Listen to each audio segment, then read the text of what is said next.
All right, good morning, everyone. Thank you for joining the Northern Virginia Technology Council for our virtual Back to Work Roundtable series.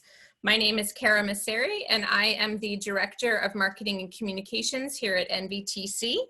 I'm delighted that you are all here with us today. Now, it is my pleasure to introduce our speakers from Rothwell Figg, Ernst & Manbeck.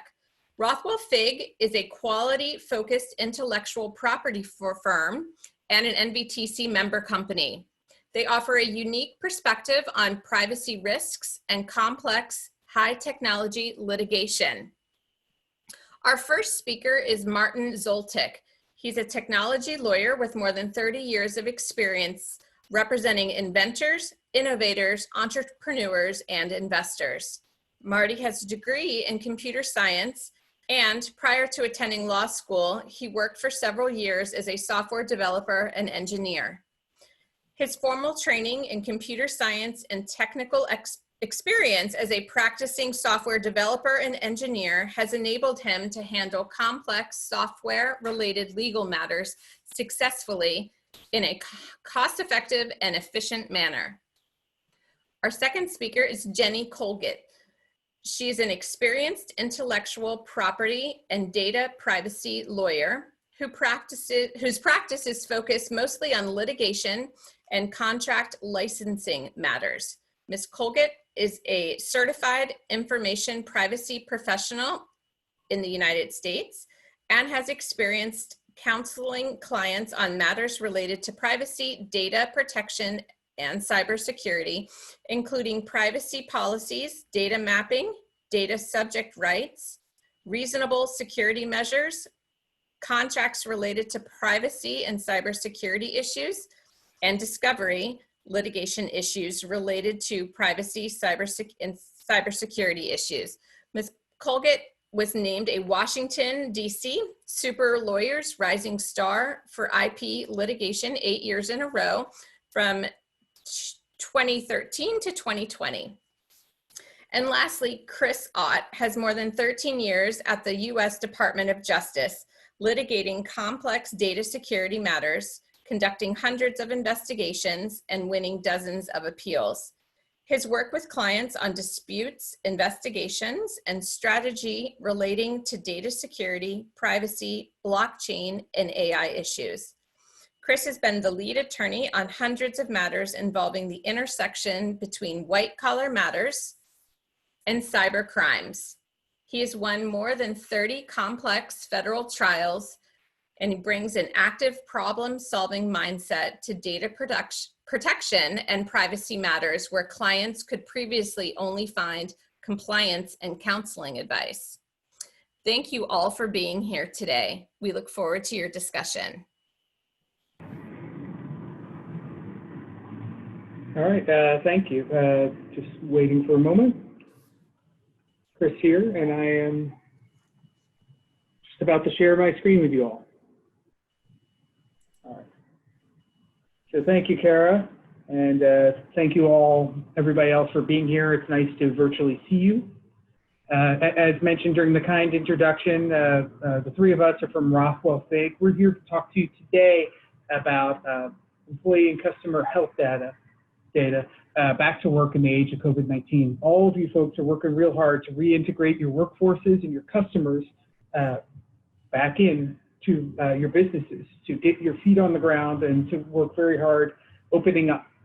Now, while you're learning all these new techniques and all the new things you can do to protect both your employees and your customers, you're also gathering a lot of data. And whether you think about it or not, there are risks and laws covering the collection of this data. So we want to talk to you about here today is some of the data privacy consequences of the techniques you're going to use to try to reintegrate safely. So what we're going to talk about today is introduction to the idea of health monitoring, which is going to be one of the big things we'll talk about here today. The collection of the data that'll be drawn from that, a survey of the federal and state laws that'll apply to this data that you're collecting. Even if you're not in data-driven businesses, all of a sudden you're going to have a lot of this health data. And it's got its own burdens and opportunities that through a strategic and measured approach, you can get a real advantage and have a smooth reintegration into business as possible. And then finally, we're going to try to give you some practical compliance strategies and framework for collecting this health data. So we thought it would be helpful to kind of begin with a introduction to what some of the issues could be. One of the main things that you're probably thinking about, whether you're actually going to do it or not, is the idea of collecting some temperature data from your employees or even customers coming in. The idea of being there with a relatively uninvasive infrared scanner, you can find out if somebody's feverish, which is one of the main symptoms of having COVID-19. Now, that's a good idea and an idea that has the technology that lets us do a lot easier. You don't have to stick the mercury stick underneath the tongue to be able to get this data. But the fact of the matter is, it's not data you were collecting before. And the actual checks themselves have faced some certain legal restrictions that we'll go through in a moment. You also have to give some thought to how the temperature data is being collected. From whom is it being collected? Is it just the employees? Is it the employees coming in from just one door? Is it just the employees at the loading dock?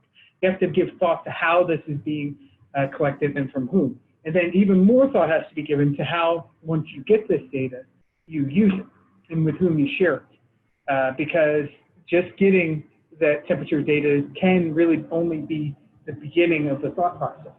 If you find out somebody's sick, what do you do next? You have to give a lot of thought to what that would mean. How long do you store it? What is the life cycle of this information? And because it's new data, it's probably data you haven't given thought to before. So you have to, the best practice would be to think about this ahead of time and make it that much easier to deploy in a smart and strategic way. So that was the idea of the temperature check. What about just asking your employees about their symptoms? That also is not in a consequence-free environment. You are permitted to ask them about this, but again, the answers themselves are data about the personal health of these employees.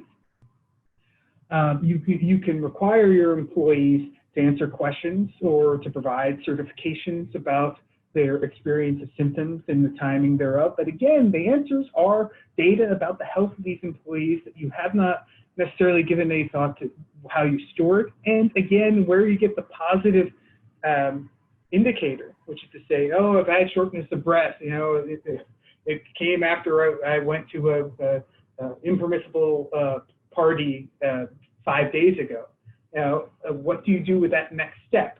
And even assuming you know exactly what to do when it comes to health, individuals, and the employee themselves, what do you do with the rest of those employees? Going back to that earlier question about when and where you collect it, if that employee has been in the workplace for 3 days, what do you tell the balance of those employees? Because that data, while important to the entire business and to the other employees, is also important and to certain respects protected for the individual. So you have to think about a plan and a balance between all those things. How often do you ask these questions? How often do you ask them again? And those questions and their answers, again, have the whole panoply of data restrictions that can flow from it. Now, what about actually testing for COVID-19 itself, either through swabs or perhaps something more invasive? How are you going to collect it? Which version of the test are you going to do, assuming that you can get access to good, reliable tests? Have you given thought to how reliable it is? Because again, there may very well be some implications, positive or negative, for these employees, and the laws will may impact what and how you can use this information. Who do you test? Is it going to be for everybody? Is it just going to be for the executive team? Have a plan and a reason for why and how you're doing it. Is it required? Is it just a service you're offering to your employees? Again, what are the implications for the collection of the data there? The data itself may not have that much, as much utility if it's just permissive. Only the positive tests will give you any information then, and you can't then prove the negative, which is to say, affirm that your workplace is COVID-free. And then you have to give some real thought to the security of the results of those tests. Where are they kept? Are they just coming in email? Are they encrypted, and to what degree? These are things you have to think about ahead of time so that you can best use and protect the information. Now, with all that in mind, raising question after question. I'm going to turn to my colleagues to start answering some of these questions. The first person we're going to have talk to you about that is going to be Marty. Marty, if you will. Hi, thanks, Chris. So with that sort of introduction of some of the issues that companies are going to be facing with the increased testing for COVID-19, I want to give a little bit of context to more broadly to data protection and privacy issues that have kind of been really in the forefront over the last couple of years with the introduction of the CCPA, the California Consumer Privacy Act, and the GDPR, the General Data Protection Regulation in Europe. So we'll spend a few minutes just talking about privacy a little more generally, and then relate it to COVID-19. So the general concept of what is privacy, it is thought of typically as the right to be let alone. However, when we as employers, employees, consumers think about privacy, we really today think about the appropriate use of our personal information, how it's being used, how it's being collected, is it being shared? And what we've seen with the comprehensive privacy regulations that are in place now in some countries, in some states, individuals are given a right to control that personal information to some extent. And the issues that we look at and that need to be considered, and particularly when we're talking about the collection of sensitive information, like Chris was mentioning, how it's being collected, how it's being used, how it's being processed, where it's being processed, if that information is being stored, where is it being stored, what security measures are in place, the disclosure of that information. Is that information on COVID-19 that you're collecting with respect to your employees or your customers, is that at some point going to be disclosed to the government or disclosed to some other third party that may be handling that information or analyzing that information? We think about the sale of information, and then finally we think about issues relating to the retention, how long are you going to keep it for, and data minimization and deletion of that personal information. And we have the concepts now, in the law, and some of the laws that require notice. You've got to give notice to an employee. You've got to give notice to a consumer. If you're going to grab some of their personal information, you have to give them a choice whether to provide it or not, and then you have to get consent to some extent for them to do that, and then lastly provide some kind of access so they can actually see what's being collected and evaluate it if need be. And so in thinking about data protection and best practices, and Jenny's going to talk about some real practical ways and thoughts that need to be considered for making sure your company is following best practices. But in thinking about data protection, we think about these general 4 categories of the handling, storing, and managing of that information. What kind of controls does the company have on that information? We think about the information life cycle, which is really sort of the cradle to grave: collection, use, retention, disclosure, and destruction. And lastly, we think about the management function within the organization. Who's responsible, which individuals or which departments are going to be responsible for the management and administration of that information, and then the monitoring and any kind of enforcement process that may take place. And what I'll tell you from practical experience, just generally speaking, with companies that are collecting this type of information, you've got to involve almost all of your groups within the company: IT, the C-suite executives, marketing, sales. Pretty much every company needs to be alerted to and understand and participate in the data protection process if you want it to be successful. If you can move to the next slide, Chris, please.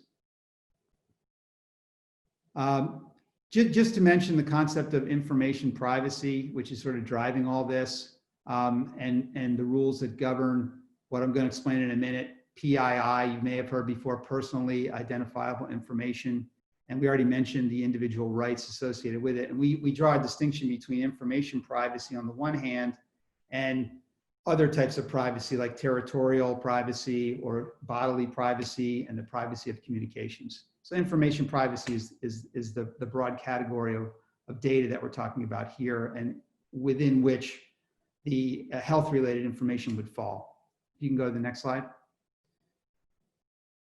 So the concept of PII, personally identifiable information, I've included a couple of definitions here that are pretty well generally accepted. The first one is from the CCPA that I mentioned, and the GDPR has a little different definition, but the takeaway that I want to leave you with is that these definitions are very broad. They relate to sort of anything that you can almost think of that would distinguish or identify a person. And things like name or social security number, biometric records, of course, health data, and so on, location, online identifiers. They're quite broad.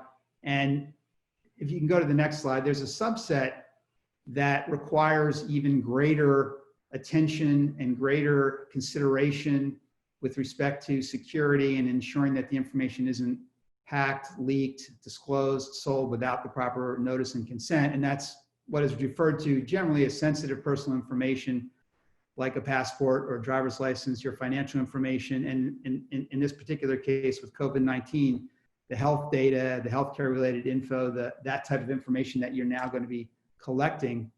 And while there may be some folks that are listening to this that have pretty thoughtful and sophisticated data privacy and data protection systems in place, I think now with the re-entry into the workplace, many companies and businesses that were not collecting the type of information that required the sensitivity that this health-related information is going to require haven't really put into place the procedures that we're going to talk about that we think are probably necessary. And I wanted to mention one other thing, which is that the COVID-19 related health information may have its own sort of treatment in the end in this country. In the beginning of May 7th, the Republicans introduced a bill called the COVID-19 Consumer Data Protection Act of 2020. And then, of course, a week later, the Democrats introduced their own bill, which is called the Public Health Emergency Privacy Act. And the idea is that they're going to try and define kind of the subset of health-related information that companies may be collecting relative to COVID-19. And they're going to give definitions that will maybe not necessarily jive with what I've just been talking about what is covered data. And there's pretty specific definitions that deal with geolocation data or proximity data and personal health information and physical or behavioral health information, examinations, biometrics. It's very specific, but covers a lot of the type of information that likely companies may want to be collecting. The list of covered entities under these bills is also defined very broadly. And in the Republican side, it's limited to private organizations, but on the Democratic side, it includes governments as well, local governments. So pretty broad reach. And the last thing two last things I want to mention on that is there's a private right of action, which would enable lawsuits to be brought by individual employees or consumers under these acts. And then the last thing I want to mention is preemption. There's also a split on that. And what I mean by preemption is whether these will preempt the state laws like CCPA or whether they won't. And that's going to dictate probably what some of the requirements are that you're going to need to deal with. You can go to the next slide, Chris.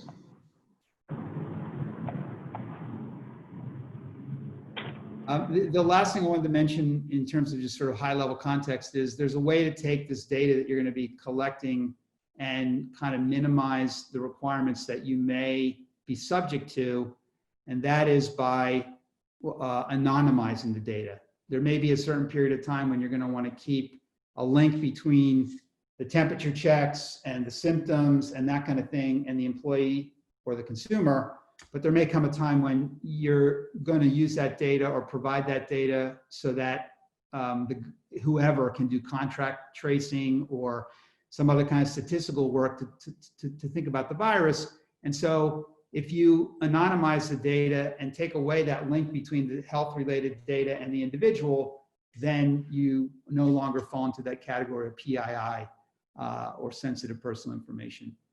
I mentioned pseudonymized data as well. That's another technique where you sort of separate the data, but you still have a way to reconnect it by assigning a token to an individual and then linking that token with the health data. So that's all I wanted to cover in terms of general concepts. So I'm gonna, I guess, turn it back over to Chris. Yep. So we mentioned the TCPA some, that's the California privacy law, which kind of looms greatly over all privacy discussions at this point because it's very sweeping. But for our purposes, it's useful to start with what are the Virginia laws that will impact you, right? And there is not a comparable Virginia law that covers such sweeping aspects of privacy. However, there are laws that will impact directly what you're doing here. One, the Virginia government has put out a lot of guidelines on the business sectors on what to do with some of the topics we're talking about. Those guidelines are useful to think about. And that's an active link there in the slide deck. And there's also a Title 16 of the Virginia Code sets forth, along with accompanying guidance, how and when employees may share COVID-19 related symptoms with the federal OSHA and the Virginia Department of Labor and Industry. So that provides some guidance on to whom and when you can share some of this COVID-19 information. It doesn't provide all the answers, but it's good to start with that baseline.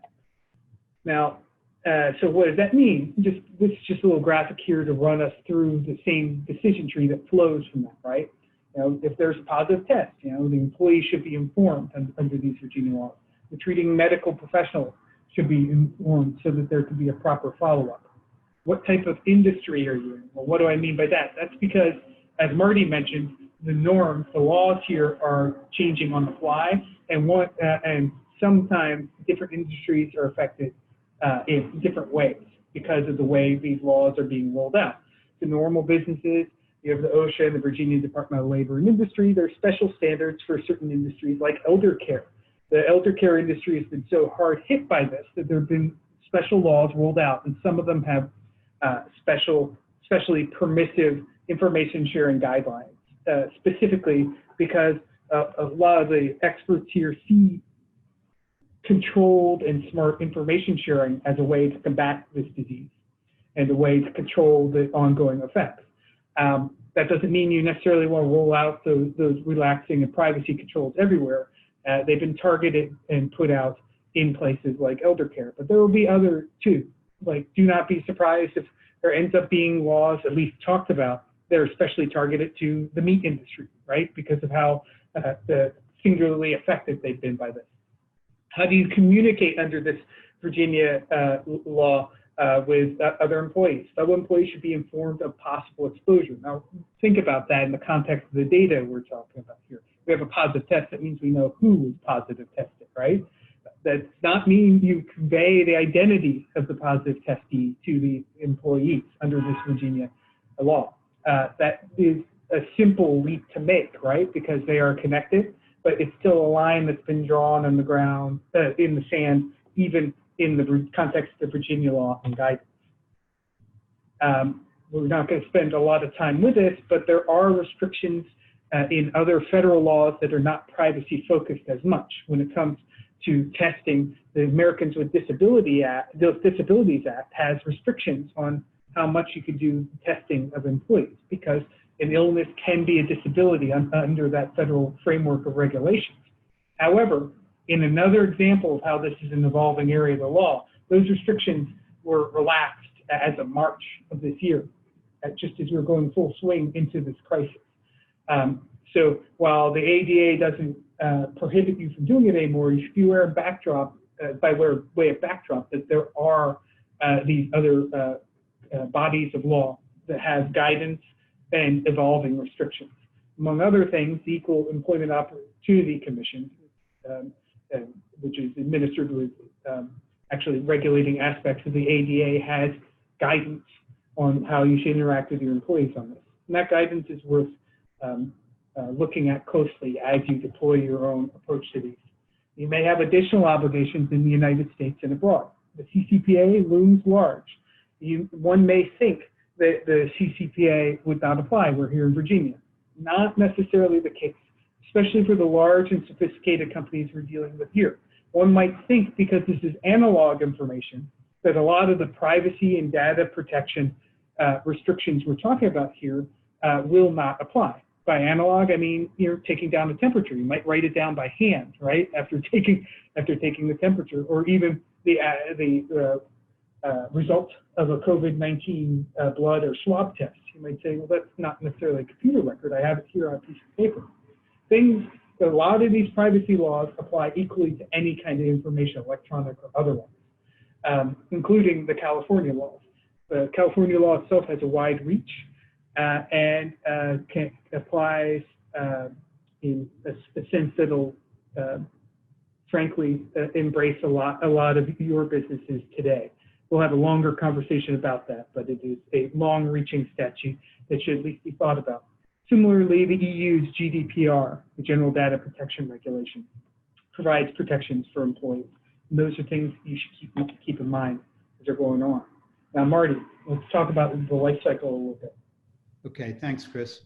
And just to put a fine point on what Chris said, because of all these overlapping and potentially inconsistent or conflicting laws that have different requirements, I think that may drive the Congress to actually enact one of these acts that will preempt these other potential federal and state laws and give some hopefully clear guidance on COVID-19 related data that's collected and make everyone's lives a little bit easier. Although, we sort of thought the same thing a year ago when they were talking about a Federal Privacy Act, and we don't have that yet either. So anyway, so yeah, I wanted to just briefly mention, and again, Jenny's going to get into more of the details of the nuts and bolts, but when we think about the collected data, we have to think about what we're going to do with it, how long we're going to keep it for. So what's the information life cycle?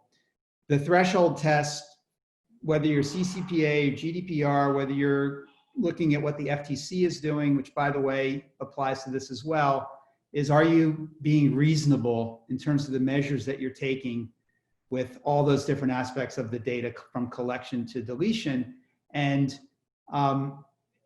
when you're dealing with sensitive information like health-related data, what may be reasonable for some data relating to what you purchase and how often you purchase it, and what is reasonable with respect to health-related data are two completely different standards. So if you can go to the next slide, Chris. So just I wanted to mention some key sort of concepts that we deal with when we're trying to put together a compliance strategy for a PII. And so just three basic things to really put on the radar and consider. First is we call it creating a data map. Most of the time when we're doing this for clients, we're looking at existing data and trying to figure out what it is, where it was collected, how it's being used, where it's being stored, and so on. The advantage here, if you jump on this now, before you really reopen the workplace and start collecting this information, is what the data is that you decide you're going to collect. So starting with that information and creating the data map makes the path a little bit easier. And then you're trying to track the flow of the data from, in terms of collection, as Chris was saying before, is it going to be collected when people walk into the building? Is it going to be collected on some kind of app that you have your employees, load and fill out when they come into the building? Is it going to be collected in some other way? How are you going to use that data? Processing the data, where is it going to be stored? Are you going to be storing it locally? Are you going to be storing it in the cloud? Making sure you have the right contracts in place and so on. Presumably you're not going to sell the data, but there are, at least as part of this, these bills in Congress, going to be dealing with what you have to do in order to be able to provide that information for like contact tracing and other types of statistical data that the government would like to have to deal with the spread. and data minimization and deletion, documenting, the processes and procedures that you're using, right? So making sure that you've got a sort of a best practice policy and procedure in place in writing, so that everybody knows within the company what you're doing. And if you're called to task by the FTC or some other agency, you can show the reasonable measures that you put into place to protect the information. We see a lot of issues with third parties as well. A lot of companies may be using a cloud-based storage, and they have a contract with the cloud storage provider or someone else. Do you have the right provisions in place in that contract to ensure that that data, now health data that you're providing, is encrypted or protected in such a way that it's reasonable? And then implementing those processes. That's it. That's all I got. Thanks. All right, thanks, Marty. So what I want to talk about with you folks next are the privacy and data protection laws regarding specific surveillance technologies. Now, what do I mean by that, all right? Now, video surveillance is a common technique that many of you are probably deploying to watch your employees, to improve productivity, to eliminate some waste, right? You probably deploy it in a variety of different ways. Maybe it's just a camera at the point where employees clock in. Maybe it's at the entrance itself. But this video information, now the technology exists to actually use it to do some of the other things we talk about. I don't mean to be vague about that, but what I mean is you could pair it with infrared technology, and with the existing video feeds you've got, you could take the temperatures of employees as they're walking into the business before they interact with people, without having to hold the infrared gun up to their face or using the mercury stick under their tongue. The value of this may be self-defining, right? You'll be able to help more employees. You'll be able to keep them from interacting with additional employees. There's real value to this if you deploy it.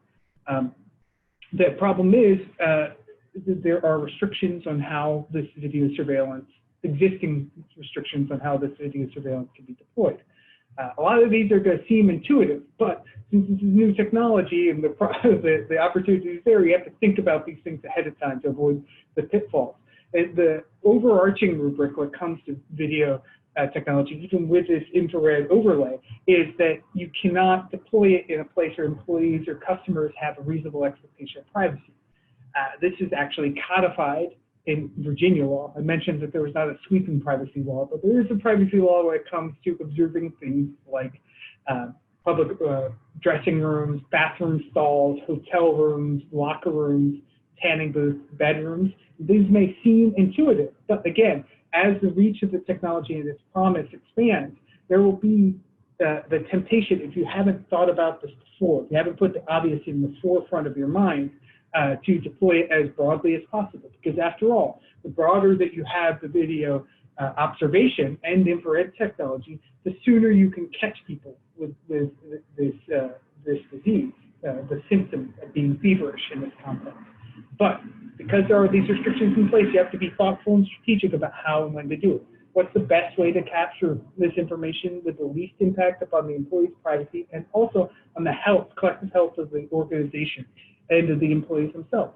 So that'll be different by office, by company, but by way of example, it makes a lot more sense to have, if you deploy this technology, to deploy it while they're walking into the entrance so they can react in real time, as opposed to in the restrooms, right? There may be other reasons to have this video technology in the restrooms.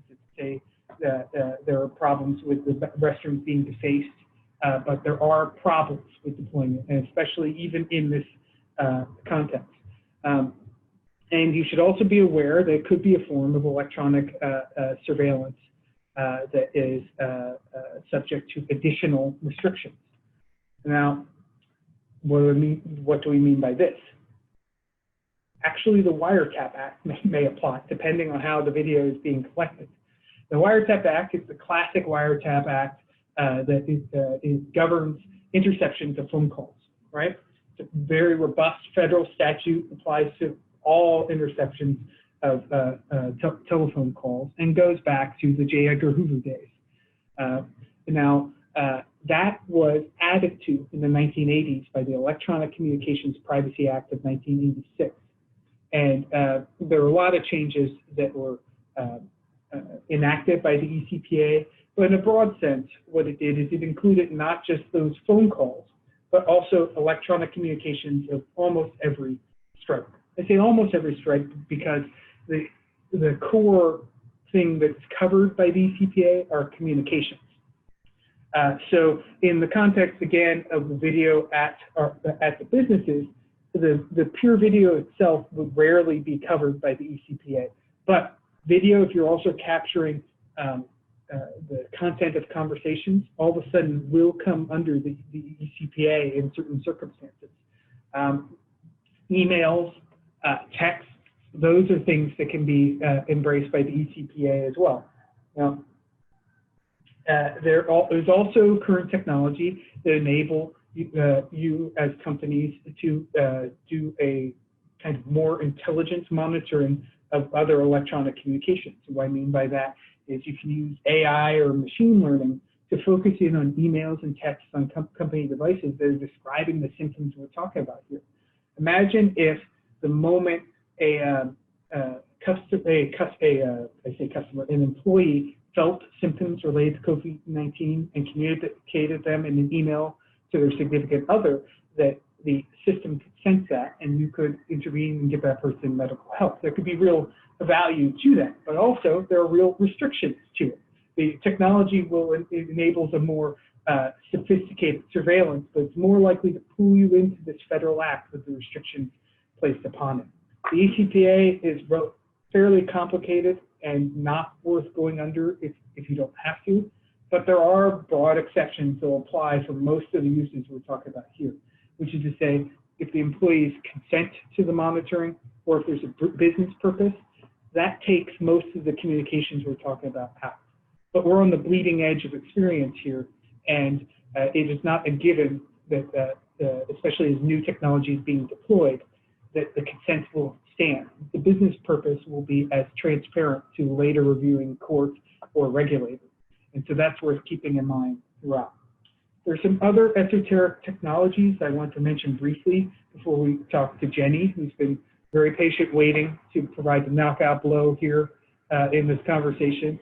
There's immunity credentialing. Now, what I mean by that is, as we go back to work, it could be important to know if the person has had COVID-19 before they're covered, right? If there's some immunity covering that. In the future, if a vaccine is available, how can you be sure that the employee has actually taken that vaccine? Now, there are analog ways to prove these things, by which I mean there could be a certificate that shows that you had it, a note from a doctor, but there are also technology solutions that'll probably pop up. There was mention of tokens and certain cryptographic things that Marty was talking about. Makes a lot of sense for those dark arts of cryptography to be deployed in this context, to be using that technology of encrypted tokens to prove that a person has actually been immune before. The reason being that that's a technology that, in theory, makes an unbreakable, untransferable promise that a particular person has whatever is an issue. In this case, it would be the immunity. So that's something to think about before. You may be, even though you've stayed well far away from cryptography and issues like Bitcoins and things like that, you may be getting closer to those issues in the near future. Collective bargaining, the relationship that you have with your workforce, will affect their expectation of privacy and particular obligations you have, and that's something to keep in mind. As you go back to work, you're going to be engaging, almost all businesses are thinking about the idea of liability waivers with their employees and with the customers coming in. These are things that no doubt are going to be in the forefront of the legislatures, as Marty was talking about. But even if they are, it does not mean that they are going to be bulletproof. You should give some thought to where you're pushing past the edges of expectations of privacy, because that's where we predict in the future the liability waivers will fail if they overreach in ways that should be understood by now. And then monitoring your remote workforce, that's worth keeping in mind, right?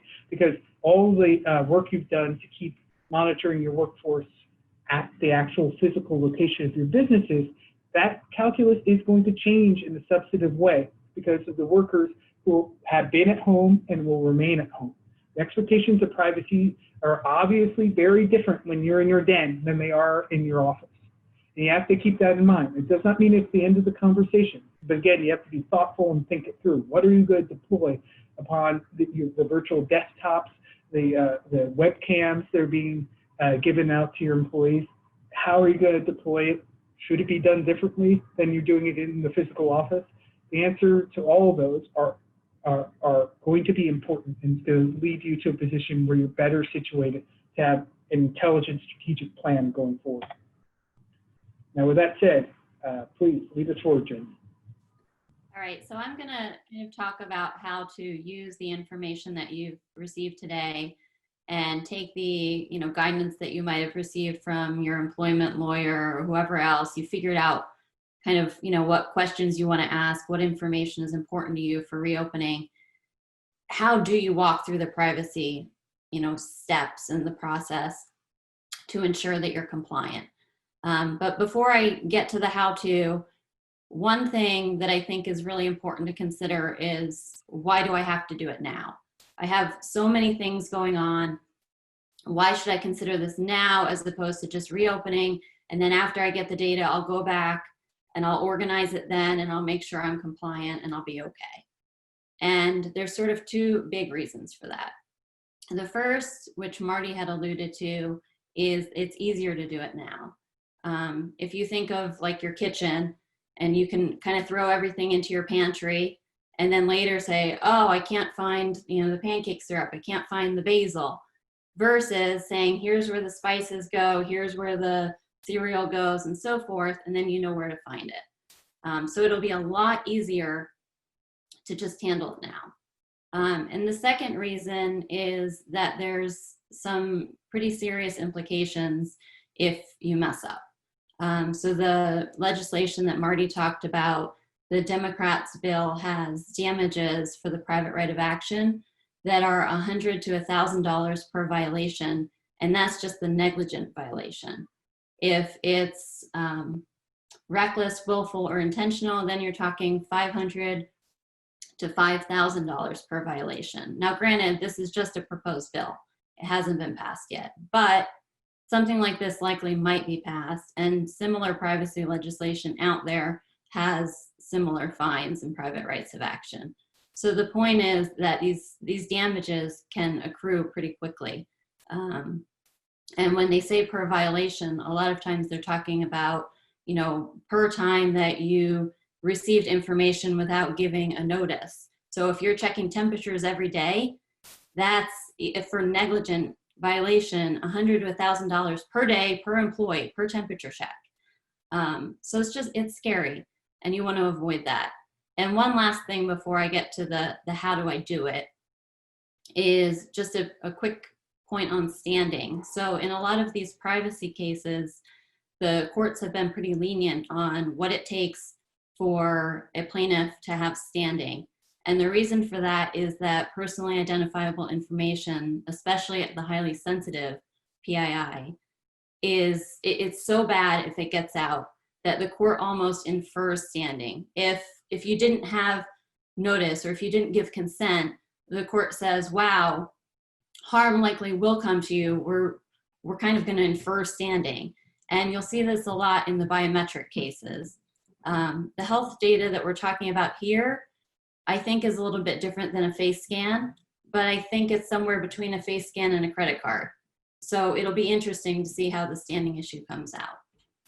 So that's another reason. And the reason standing is important is the easier it is to show standing, then the easier it is for a plaintiff to start their way toward getting these fines of, $100 to $1,000 to $5,000 per violation. So it's easy to do now too. And there's some pretty quick steps that we can talk about.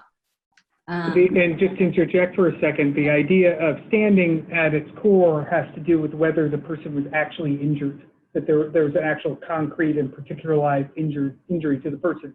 Because it's America. People can articulate complaints about any number of things, right? It might say that it's in the top 10 list of things Americans can and will do, but that doesn't mean it's necessarily actionable in court. So for privacy, because it's kind of an abstract thought, the wrestling has been whether there's been that kind of actual injury in fact. And as Jenny mentioned, the trend has been to say more and more, yes, there has been such a injury, just because the privacy violation has been bad enough. Just one additional thing to note on that is, as these statutes have statutory damages for privacy violations, that makes it more and more likely that they'll be seen as an injury, right? Because the statute itself is articulating an automatic injury per violation. It's not the end all and be all of that standing inquiry, but it is a big factor as to why things are trending that way. Standing, by the way, is the kind of thing litigators love to talk about a bunch, so feel free to reach out to us. With that said, I'm sorry, Jenny.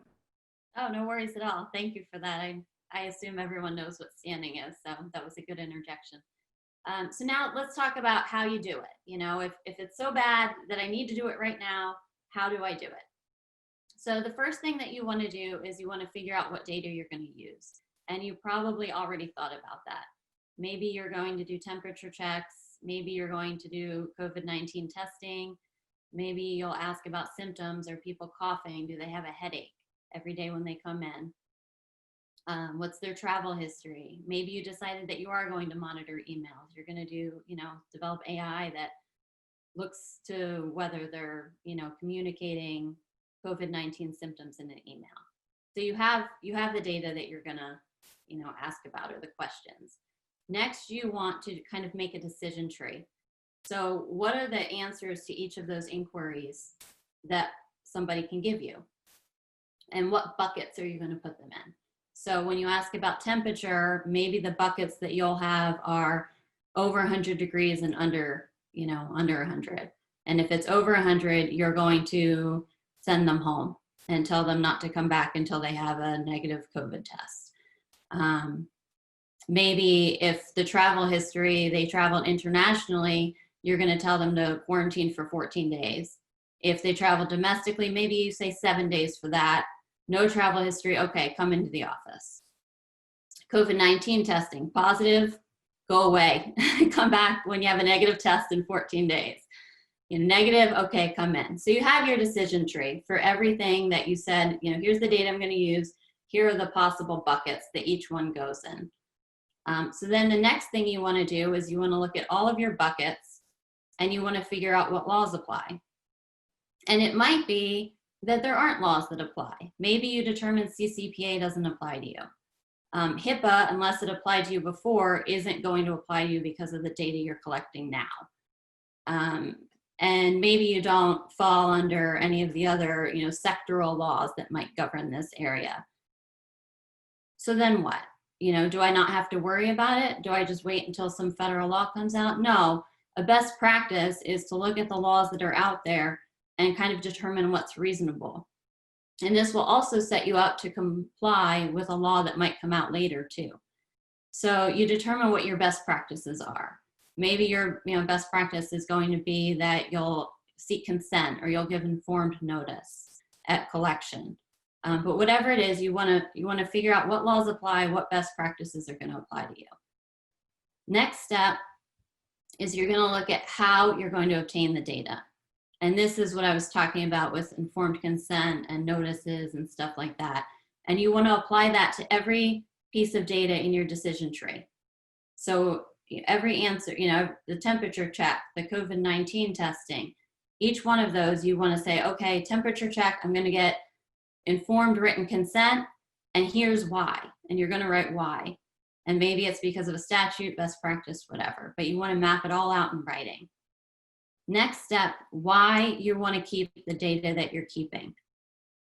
So some of the data in your decision tree, you're not going to keep, or we suggest you wouldn't want to keep it. And so you want to figure out what data you do want and what data you don't want. And the data you do want, you want a good reason why you want it. Maybe you want it to protect yourself in the event somebody does bring a litigation and says that you know, you didn't take reasonable measures to protect the workplace. But whatever it is, again, you want to document the why. You want to put that into your map. And then there's how long you're going to keep each bucket of data. And again, this would be, you know, informed by the laws that apply and also the use that you're going to use for the data. Some laws say that you only want to keep it for the reasonable lifespan of usefulness.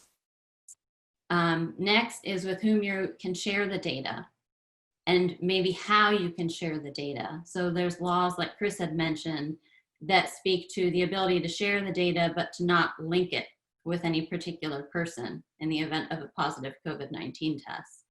But again, this all needs to be part of your map. You want it all written down and documented. And then there's other questions in the security and access category, like whether an individual can request access to information or deletion of information. So CCPA provides that people can, if CCPA applies to you, but then here there's a unique question because you're keeping some data for, you know, the purpose of protecting the company in the event of, you know, if there's a positive COVID-19 test, you want that data that you sent them home. So you want to deal with how you're gonna handle that situation before it happens, and you want that to be in your map. Next is where the data will be stored, and that's a point like Marty had talked about where maybe you'll store it in the cloud, maybe you'll store it physically, maybe you'll have a third party store it, in which case you have to think about that contract relationship. And again, each step of this, document it, put it in your map. Your map needs to say all of this. And then the final thing is who's going to have control over the data and who will have access to the data. So you don't want every employee in the company to be able to pull up the database that lists everybody's personally identifiable information. Who can access that information? And you want some central person to be in control of it, the person that's responsible for all of this. And you want to designate that person before you collect any data in a best case scenario. So that's kind of the compliance strategy considerations. And, you know, like I said, this is the process to map it on the back end and, you know, have it all documented, and that would protect you in the event of a future litigation. And then after you have that map, you can then take that and use that to craft your policy, which is how you're going to communicate your procedures to your employees. And this slide and the slide after it is just kind of an example of showing beginning steps of the mapping process.